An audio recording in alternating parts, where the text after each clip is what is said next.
Satguru Kripa Kevalam. Namaste, namaste everyone. Very warm welcome to Satsang today. Satguru Srimati Baba ki Jai.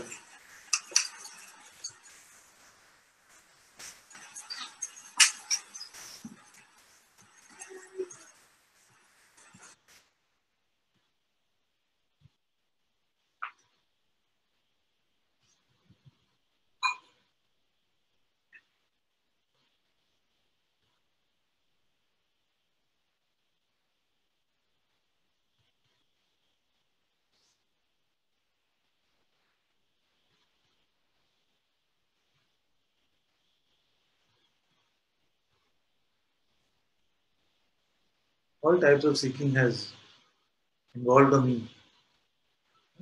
Seeking means me and something else, me and another.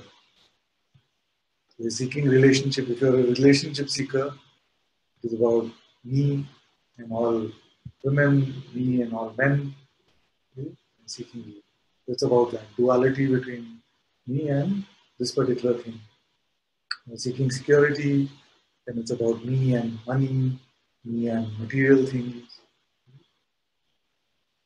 Then it's about seeking a better health, and it's about me and the body and how I'm taking care of the body.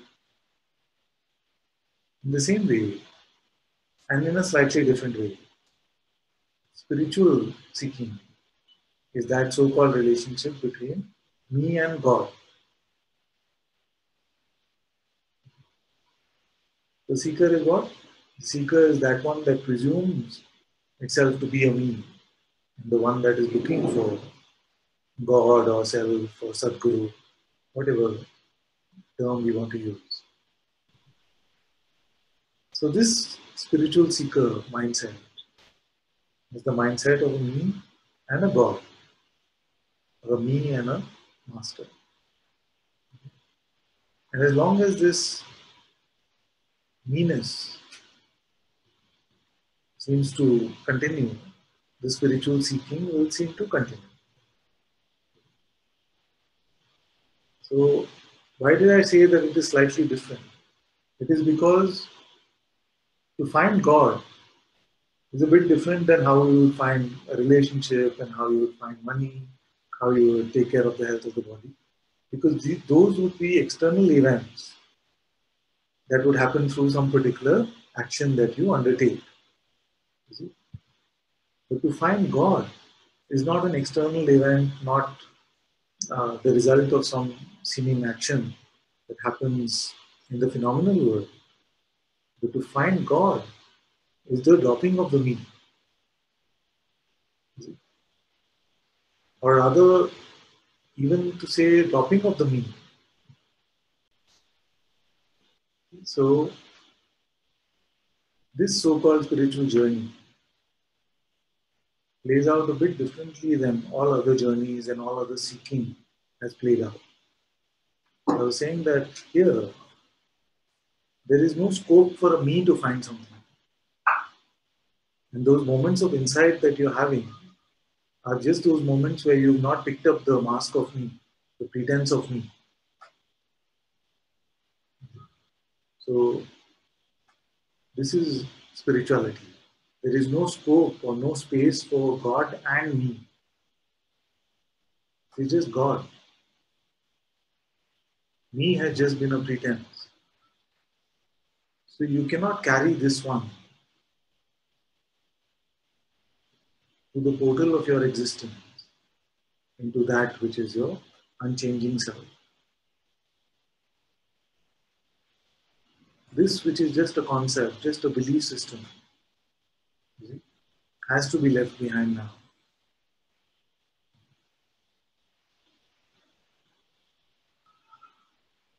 And it is just this, what I'm pointing to, is organically present here now.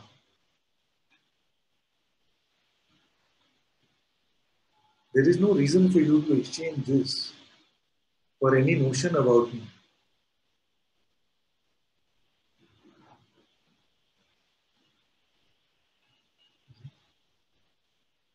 It's like you would not exchange the rose garden for a thorn.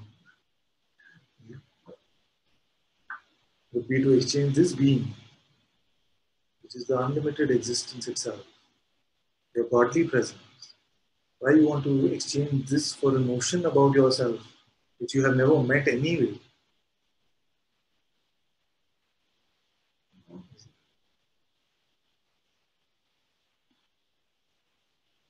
Now, what can happen in subtle ways, even in the spiritual search, is that we keep giving room for this me to enter, keep making room for the me to enter, in the sense of, oh, these have been my spiritual experiences. This is uh, how far I am from the final recognition. All these statements and reports about yourself are reports of what I call the checker guy, which is just another manifestation of this me, another appearance of this non-existent me.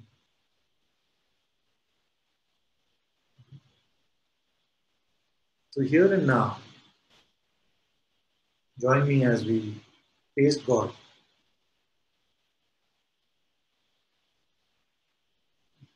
with no expectation or interpretation. We have no idea what God should taste like, but we are tasting God now.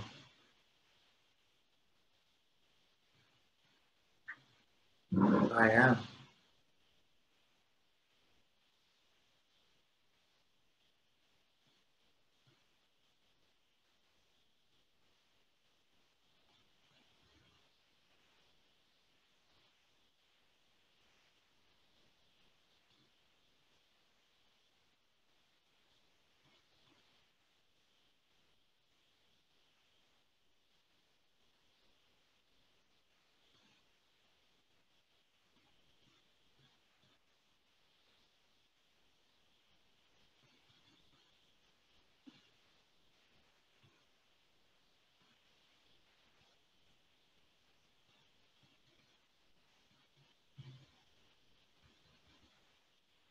So now I'll play the mind. Okay, I'll play the mind. So I'll come with all these exchange offers. So now, if you exchanged this presence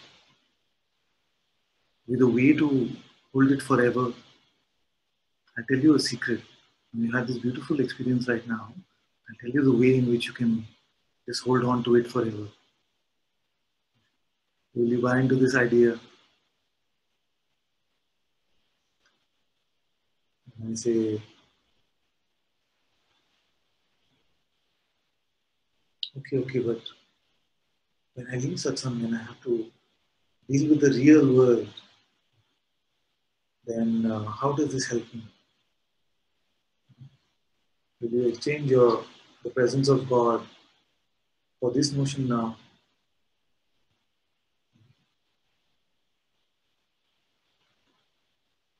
Now, if I say, what does this mean? I'm enlightened now.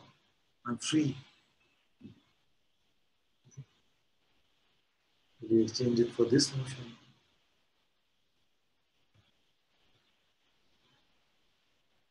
The mind will come and say, but nothing happened to me. What do you mean by taste of God? I didn't taste anything. Why does it not happen here? What is lacking? I'm not devoted enough. I'm not free enough. I'm not worthy enough.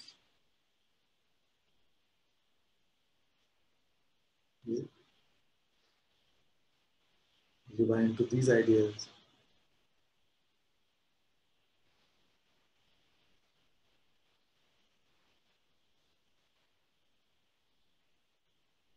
You just are, irrespective of what the mind is saying.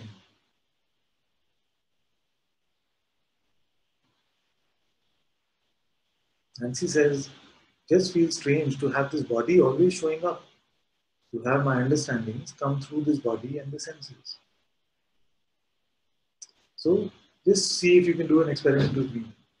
Forget about the term body. Don't make any distinction between this term body and any other sensation that you might be perceiving now. Like you're perceiving the sound of this voice. But you just perceive. You're seeing the visual of this face. You just perceive. Everything that is being experienced is a set of sensations and perceptions. There is actually no such thing as the body. It's just a collection of sensations and perceptions which we have put together theoretically and we call it this body.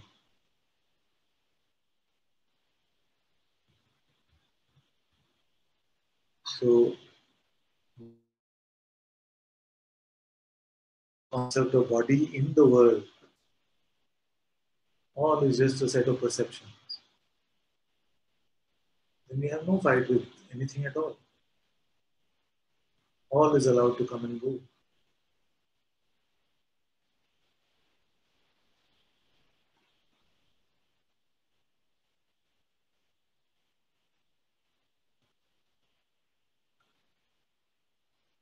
Everything that is experienced, all perceptions, are perceived by you. This being, that is the perceiver and the conceiver of all things, is just what you naturally are. I am.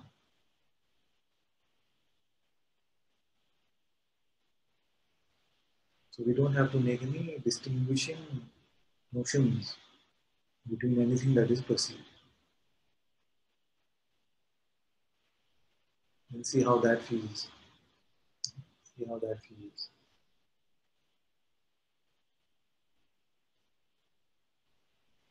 You'll find naturally there is more spaciousness. And you'll find that more than the body itself, more than this collection of sensations and perceptions itself, you feel like you are more the space in which all these sensations and perceptions happen.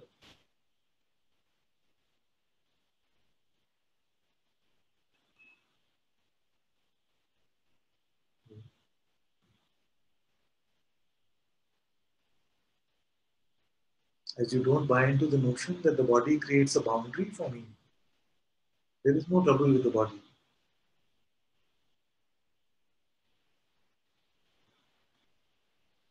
All the sensations of the body are experienced within you. Even these which are seemingly boundary sensations are just within you. This you has no boundary. This you is not subject to this kind of space and time. Even when we say go inside, go inside, we're not actually going inside this body, are we? We're going to this space which is beyond this space and time, where all that exists in this comes to light on this screen and disappears from the screen.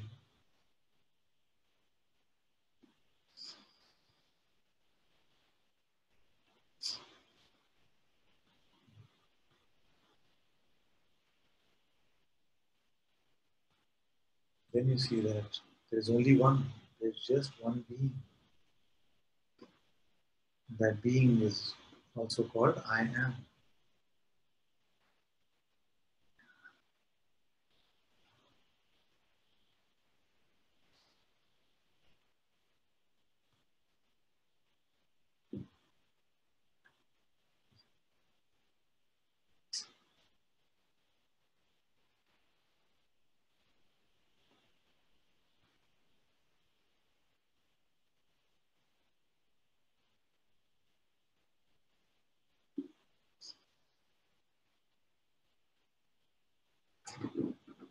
Shanti says the idea that there can be an exchange at all, this is the biggest deception, yes. There is no choice here, but the idea I have a choice is what can be tricky here. There is no choice for the non-existent one. That which does not exist obviously cannot have any choice at all. Therefore, this concept of free will or choice making, if we ascribe that to that which does not exist, it's just nonsense. It makes no sense. How can that which doesn't exist have something including free will? But we are talking about the deeper, the greater will here, which plays with its primal power of belief. This consciousness itself is playing as if it is something, and now playing as if it is dropping something.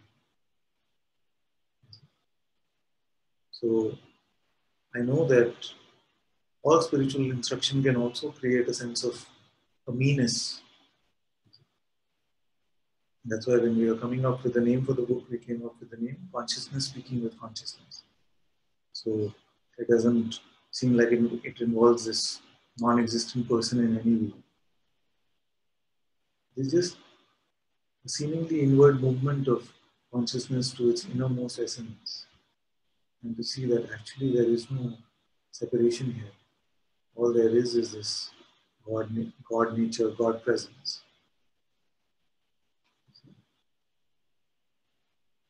And it is undeniable that this God has the power to give assent to an idea of its individuality. Not outside of its will, of course. Even that is the will of it. And yet it does play that way. And now, included in that holy play is the play of it reminding itself that it is God. It is not an individual existence.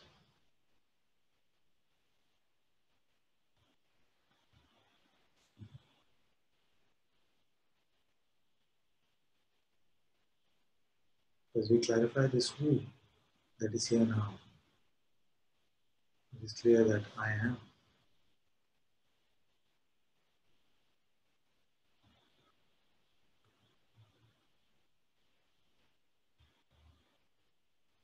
And all that appears in this world is in my light, in the light of my being. I am. The world is. I remain this. But I play as if I am something. I play as if even that I am individualized consciousness. I am something. And this consciousness plays as if it is individualized with the concept of separation, of duality. But in reality, this separation never happened. That is what is being recognized.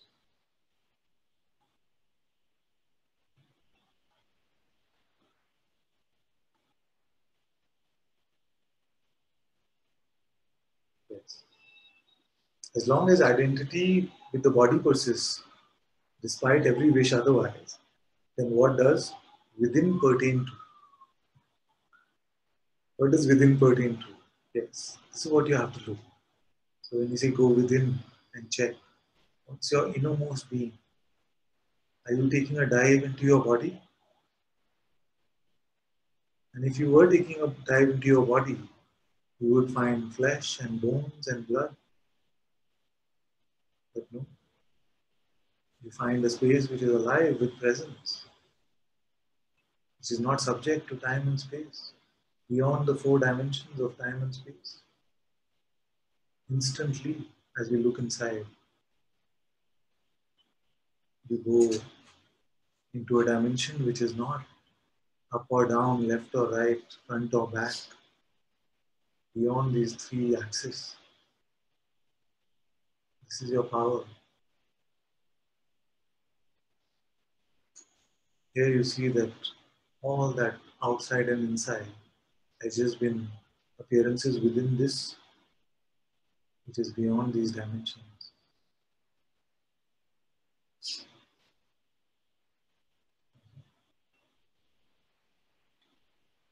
Here I am lives, that which is the origin of time and space is here.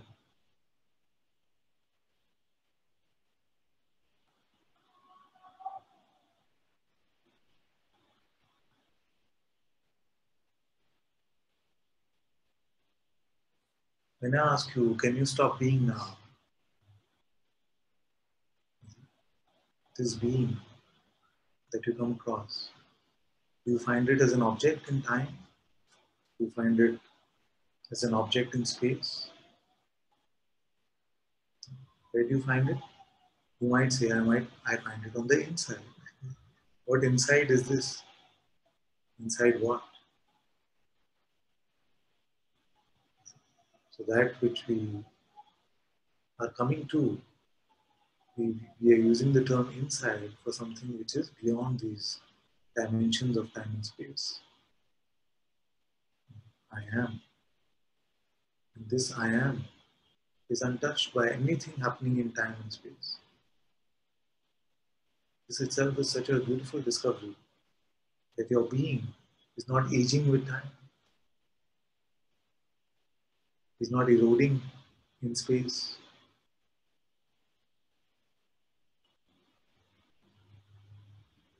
You are.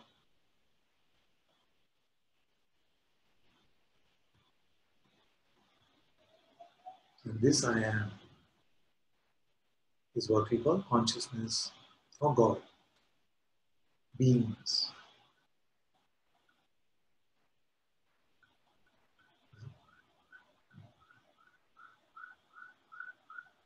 This me is just an idea within consciousness. But consciousness plays with it as if it is true. That is called a me. And as consciousness is stopping this playing with it, only consciousness is. That's why I said this idea of the spiritual seeker, God and me, then becomes just God.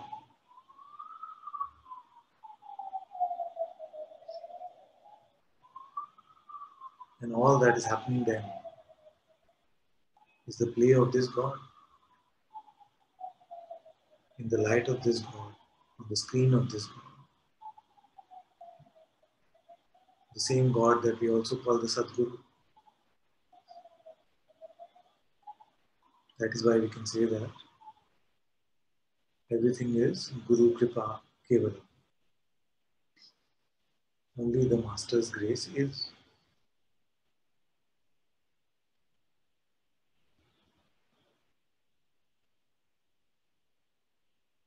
Only the Master's grace is.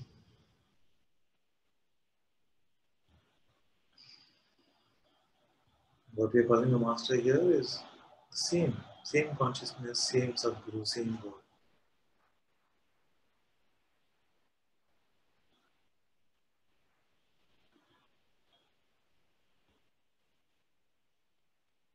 The power of belief belongs to it. The powers of attention, it plays with. All of that which exists are just toys for it. This is your being.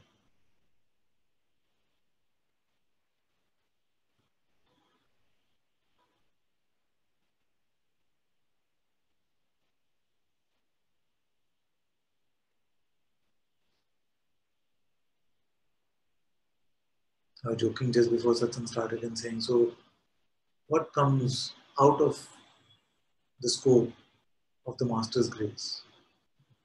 What is out of scope? If you believe that anything is out of scope of this grace, then that is the invitation to the play of suffering, which is also ultimately the same grace. You see, so although everything always is, there's a qualitative difference in the quality of the play once it is recognized and once it plays as if it is unrecognized. So satsang is to come to that recognition that all is the Satguru's grace.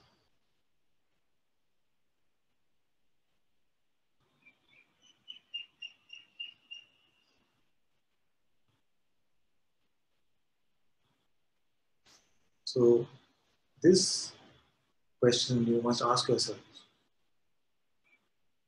what do you still feel is out of the scope of God's grace or Satguru's grace?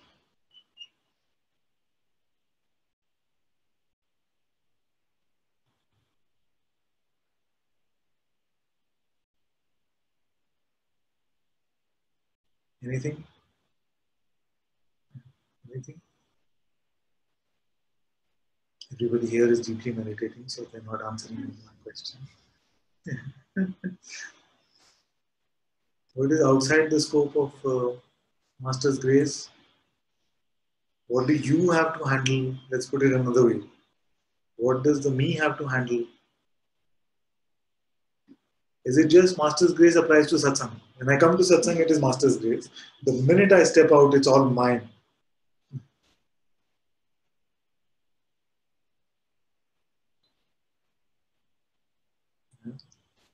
Shine your light on this question for yourselves.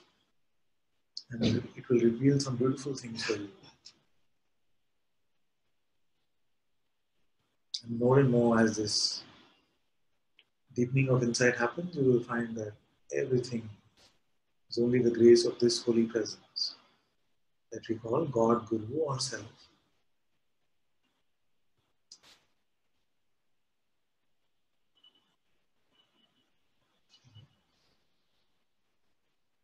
I'm just going to dive into some questions, just randomly. Is the belief given to the thoughts is also Master's grace? Yes, that's what I was saying, that ultimately everything is Master's grace. But it is also Master's grace that you are reminded that this is just a pretense. And the quality of the play seems very different once you recognize this for yourself. That the personality, the me, was just a pretense. So, although both the delusion and the dissolution of the false ego have both been grace, you find that as you come to this recognition of what you really are, you find that you are playing in this world as if you are a person and that had a different taste. And now that this world is playing inside you and you are the substratum of it as God itself, that has a different taste. Both are the tasting of consciousness itself. Both is the play of consciousness itself. The appearance of this seemingly outer master is also part of the play itself. It is as if you're changing channels in the play. You're going from me to God, God, God, God, God. You're going from meow to God now.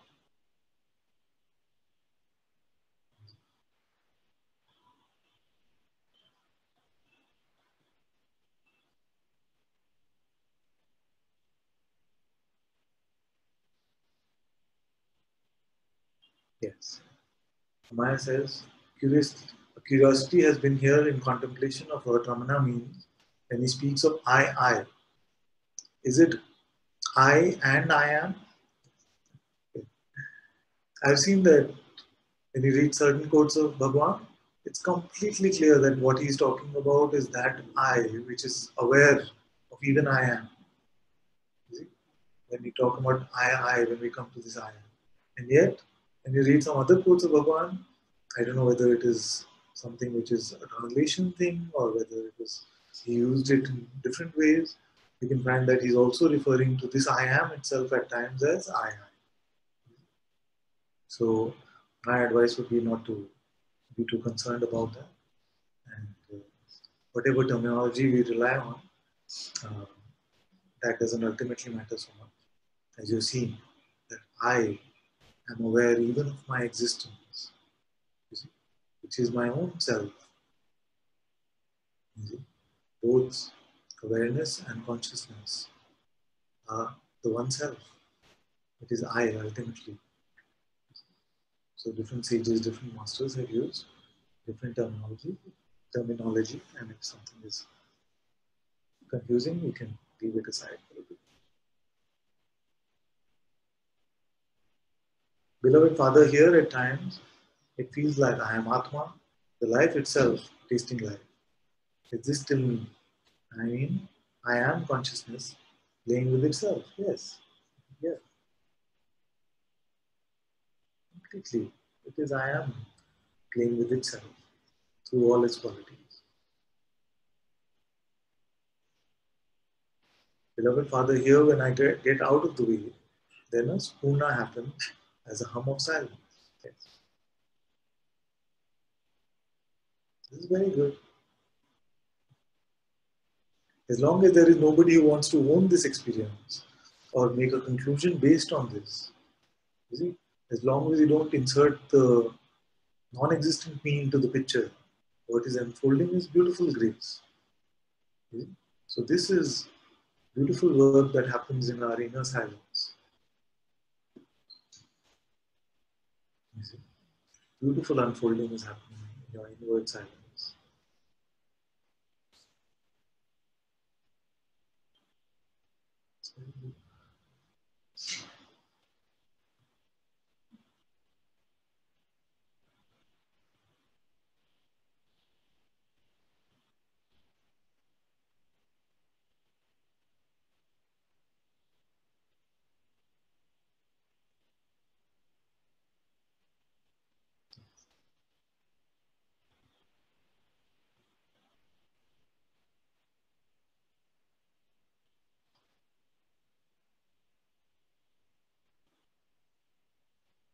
As you have brought to the attention of this one, there is absolutely no distinction that can be made.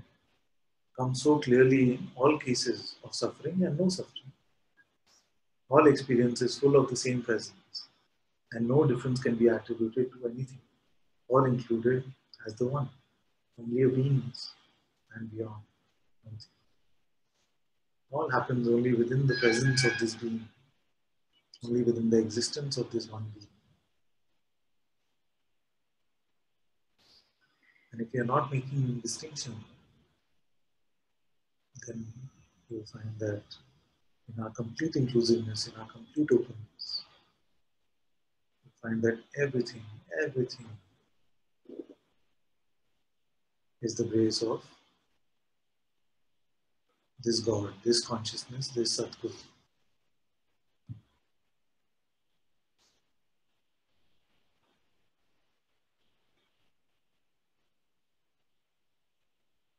So we come to this point where there's full acceptance that everything is just what it is. What is grace.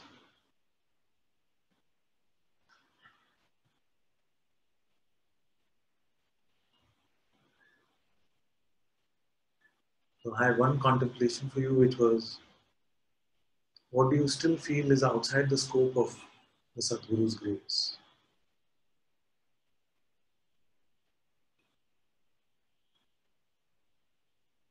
And the second is a simpler one. What do you really want?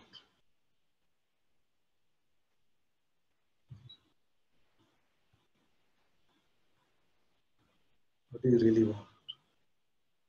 And it doesn't sound like a simple question, but these days I've been emphasizing on this aspect. And more it is clear to me that only when we come to that point, when consciousness brings itself to this point, where it wants truths just for truth's sake, with no rewards, does the truth become so simple and apparent.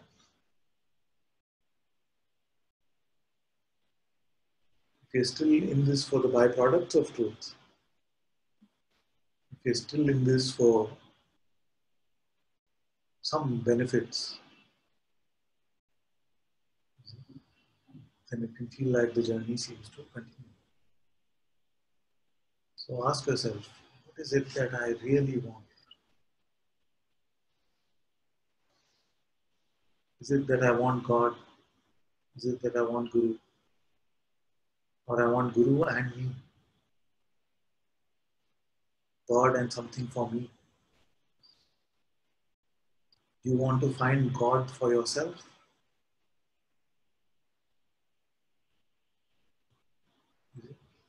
You want to find God for yourself so that you can claim it?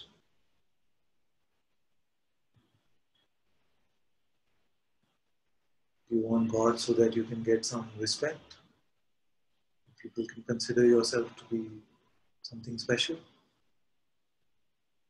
You want God because if you get God, then you will get joy? Because you don't know, you might get God and you might get a crucifixion instead. You see? Are you in this for God? Are you in this for Guru? Are you in this for truth? Irrespective of what byproducts might come your way. Because let me tell you that it is not seen in this world that the minute you come to God, you will have a life full of joy and peace. You will have an inward joy and peace, but outwardly it might seem like your life is full of catastrophe. Some have lost, many in fact have lost their heads. Many have been crucified after finding God. Are you okay with that?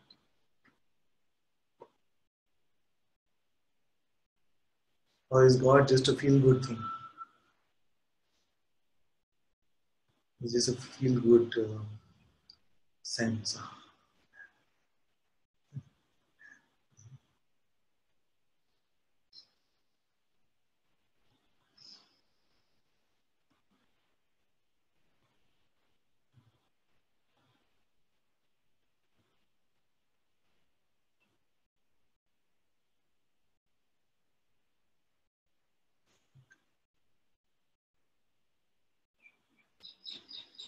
It's very good, these two contemplations.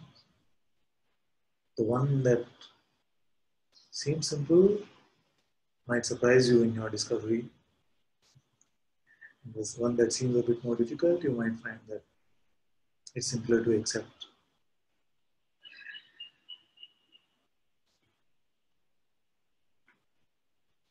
And if you say that I want only God, I want only the truth, you might say actually I want nothing at all, which is fine. If you're saying that with full integrity, it is completely fine.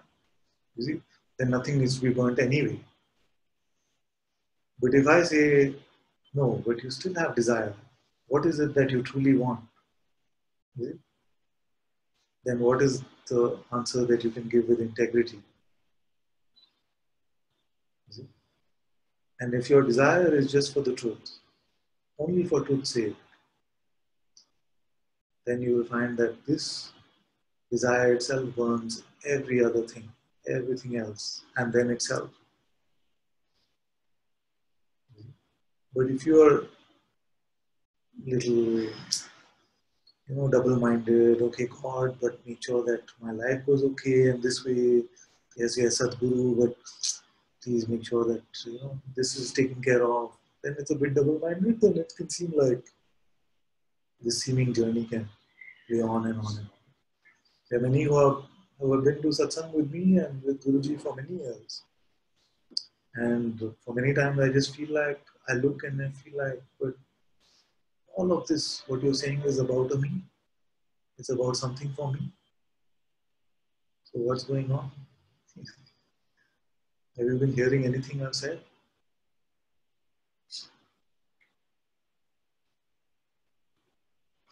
Sometimes. Mostly I'm very happy with what I hear.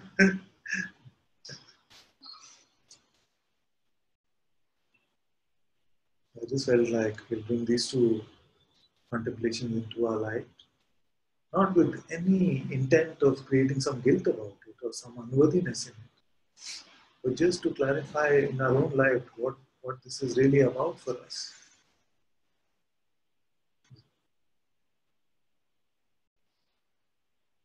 What do I still believe is outside the scope of my master or outside the scope of God or Satguru? And what is it that I really want, if anything at all?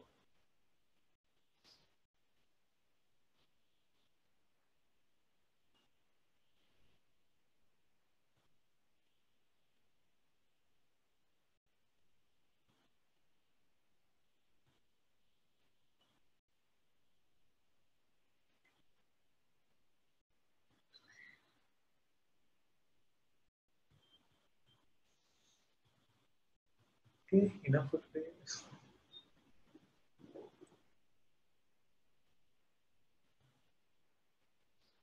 Father, what I see lately is this familiar experience here, wriggling and juggling and scorning. Yet this voice I call Father never stops saying things which just feel like a yes always. So it can seem a bit contradictory, and many times questions and times come up to run to you shouting Father, but it always ends with not being able to listen to these dramas, yes, or being here where all that is heard is the reality of things, with a full agreement in the heart, and all this jiggling on the surface. Not sure if any of this makes sense. Just blurted it out. Love to hear every single thing you say, Father. Very cool.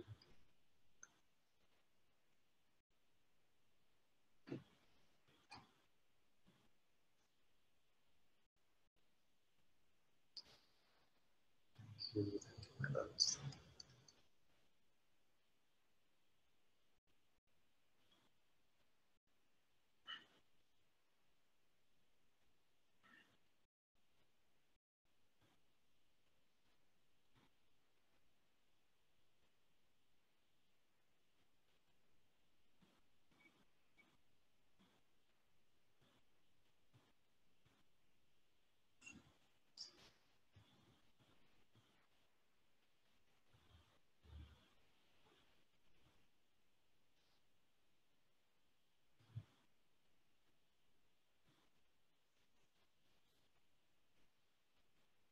Yogi Ram Surat Kumar actually said, and I'm paraphrasing a bit, he said, if it is God that you want, why do you even accept the possibility of anything else?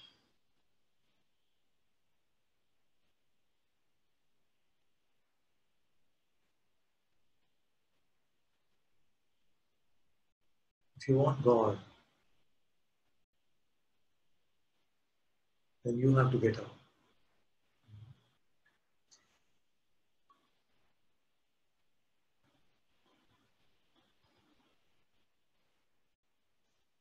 To have God, you must get out.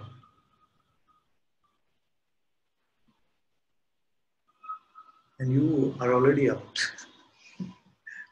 Just don't invite him back in. Same guy.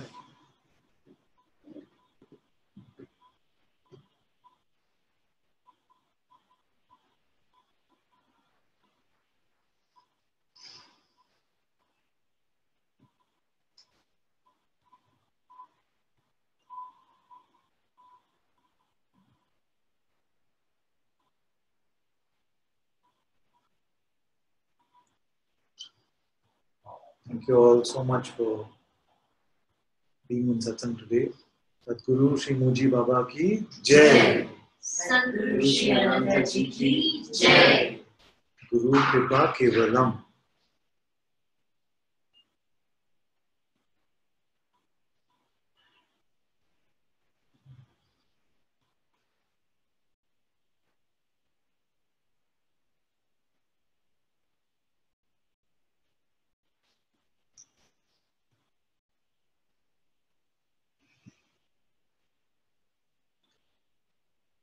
Peace out, Shanti. He's making a peace sign.